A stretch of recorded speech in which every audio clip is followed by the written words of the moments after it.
आ रही है। देखिए, जम्मू में सेना के साथ आतंकियों की मुठभेड़ की खबर है। आतंकियों ने आर्मी पिकेट पर हमला किया।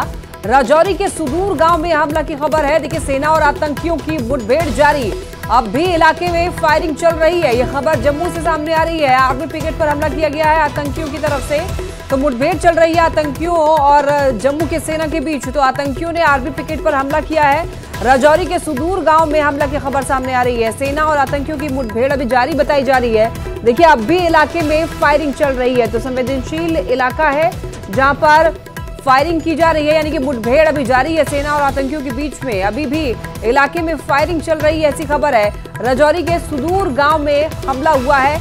आतंकियों ने आर्मी पिकेट पर हमला किया है, उसके बाद मुठभेड़ जारी है आतंकियों और सेना के बीच। जेडीयू के कार्यकारी राष्ट्रीय अध्यक्ष संजय झा ने कांग्रेस के वरिष्ठ नेता पर गंभीर आरोप लगाए। सोशल मीडिया एक्स पर पोस्ट कर संजय झा ने लिखा कि बजट सत्र को लेकर सर्वदलीय बैठक चल रही थी। बैठक में बिहार के मुद्दे पर वो जेडीयू के पक्ष को रख रहे थे। उसी दौरान कांग्रेस के सीनियर नेता मेरा नाम लेकर इस बातचीत का लाइव अपडेट्स पोस्ट कर रहे थे।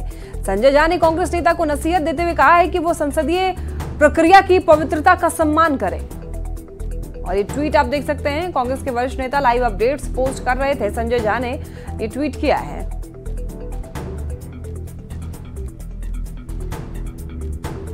यूपी में दुकानों के बाहर नाम लिखने पर सियासत अब बिहार पहुंच गई है। देखिए, बिहार में इस पर अब सियासी महाभारत जारी है। कल बीजेपी विधायक हरिभूषण ठाकुर बचौल ने मांग की कि बिहार में इस नियम को लागू किया जाए। गिरिराज सिंह ने बचौल की मांग का समर्थन किया और आज भी बिहार में इस पर सियासत जारी है। देखिए, केंद्रीय मंत्री जीतन राम मांझी ने कहा कि इसमें कुछ भी गलत नहीं है। बीजेपी ने कहा कि यह नियम पूरे देश में लागू होना चाहिए, इसमें कोई जाति धर्म की बात नहीं है। तो वहीं बिहार कांग्रेस अध्यक्ष अखिलेश प्रसाद सिंह ने कहा है कि बीजेपी लोकतंत्र में विश्वास नहीं करती है। बिहार में क्या होगा ये तो सरकार समझे, लेकिन अगर उत्तर प्रदेश किया है, नेम प्लेट लगाने की बात किया है, तो मेरे समझ से गलत नहीं किया है।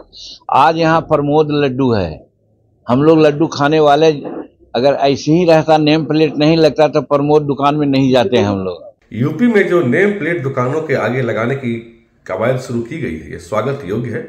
बिहार सहित पूरे देश में इस तरह का कानून होना चाहिए।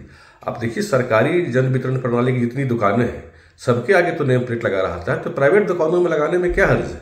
और ये कानून तो पहले का बना हुआ है, जब बीजेपी गवर्नमेंट वहां नहीं थी उसके पहले का ये कानून बना हुआ है। योगी जी ने इसको इम्प्लीमेंट किया है और ये पूरे देश के हित में है। जब हिंदू और सनातन धर्म के लोग कांवर लेके चलते हैं, तो आपको भी पता है कि मांस मछली किसी तरह का जो है लोग उस समय सेवन नहीं करते हैं। अगर हमारे मुसलमान भाई उस समय उस चीज का पालन करें जिससे कि हमारी श्रद्धा बनी रहे, क्योंकि कोई भी श्रद्धालु कांवर लेकर निकलता है तो उसके दिल में ये जरूर रहता है कि हम इस श्रद्धा के साथ बाबा को जल चढ़ाएं। तो इसमें कहीं कोई ये नहीं है, कहीं किसी तरह का कोई जाति धर्म की बात नहीं है। ये लोग जमहूरियत जनतंत्र में विश्वास नहीं रखने वाले लोग हैं। यहाँ का जो संविधान है उसका खिल्ली उड़ाया जा रहा है। भारत के संविधान के अनुसार सभी धर्म का बराबर आदर है, सभी धर्म में विश्वास करने वाले लोगों का मान बराबर है, उसी के अनुसार चलाना चाहिए कोई भी। झारखंड में विधानसभा चुनाव की डुगडुगी भले ही ना बजी हो, लेकिन नेताओं की चहलकदमी जोरों पर है। चुनाव को लेकर बीजेपी ने बिगुल फूंक दिया है। जेएमएम ने भी कमर कस ली है। सीएम हेमंत सोरेन आभार यात्रा निकालने वाले हैं, जिसको लेकर सियासत भी खूब हो रही है। रिपोर्ट देखिए। झारखंड में बड़ी तैयारी, कौन किस पर भारी।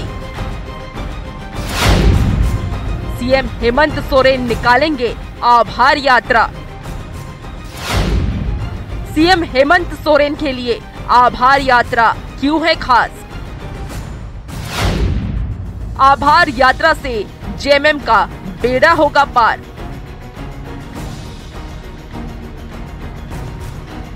झारखंड में विधानसभा चुनाव को लेकर राजनीतिक तापमान बढ़ता जा रहा है। सभी दल चुनावी अभियान को धार देने में जुट गए हैं। अमित शाह की रैली के बाद तो बीजेपी पूरी तरह चुनावी मोड में आ चुकी है। सत्ताधारी दल ने भी कमर कस ली है। जेल से बाहर आने और फिर से सीएम पद की शपथ लेने के बाद झारखंड के मुख्यमंत्री हेमंत सोरेन जनता के बीच जाकर उनका आभार व्यक्त करने वाले हैं। इसके लिए उन्होंने आभार यात्रा निकालने की योजना बनाई है। इसको लेकर अब सियासत तेज हो गई है। बीजेपी का कहना है कि यह हेमंत सोरेन पार्ट 3 है। पार्ट 1 और पार्ट 2 में उन्होंने जनता से छलावा किया, इसीलिए आभार नहीं बल्कि प्रायश्चित यात्रा निकालनी चाहिए। यात्रा एक माध्यम होता है लोगों से कनेक्ट करने का। यात्रा पर निकलेंगे हेमंत जी, जैसा हम लोगों को भी जानकारी है। जब हेमंत जी बाहर निकले जेल से तो स्वाभाविक तौर पे जनता के प्रति भी आभार बनता है और यही आभार के लिए वो आभार यात्रा निकाल रहे हैं।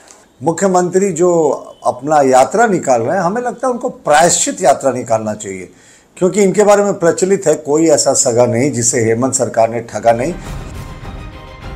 कुछ जानकारों का कहना है कि हेमंत सोरेन को जिस ढंग से जेल भेजा गया उससे जनता में अच्छा मैसेज नहीं गया है। साथ ही साथ हाईकोर्ट की टिप्पणी है कि अभी तक डायरेक्ट रूप से ये प्रमाणित नहीं पाया गया है कि जमीन हेमंत सोरेन का ही है, इसीलिए इस यात्रा से उन्हें राजनीतिक लाभ मिलेगा। पूरी बुलंदी के साथ निकल रहे हैं और उनके निकलने का आभार यात्रा में फायदा वोट में बहुत ज्यादा, वोट में कन्वर्ट होगा। ये कोई चारों धाम करने 5 महीना तो गए नहीं थे और ऐसा भी नहीं है कि ये बिल्कुल पाक साफ हैं। झारखंड में हेमंत सोरेन आभार यात्रा निकालते हैं तो इसका सीधा संबंध विधानसभा चुनाव से होगा। पब्लिक से सीधा कनेक्ट होंगे और लोगों को बतलाएंगे कि उन्हें क्यों परेशान किया गया। इतना तो तय है कि एनडीए ने भी झारखंड मुक्ति मोर्चा यानी इंडिया गठबंधन के हर चाल का कार्ड तैयार कर लिया है और इसको लेकर अमित शाह के झारखंड दौरे के बाद बीजेपी एक्शन मोड में आ चुकी है। न्यूज़ 18 के लिए रांची से राहुल देव की रिपोर्ट। और इसी के साथ बुलेटिन में इतना ही। तमाम खबरों के लिए आप देखते रहिए न्यूज़ 18।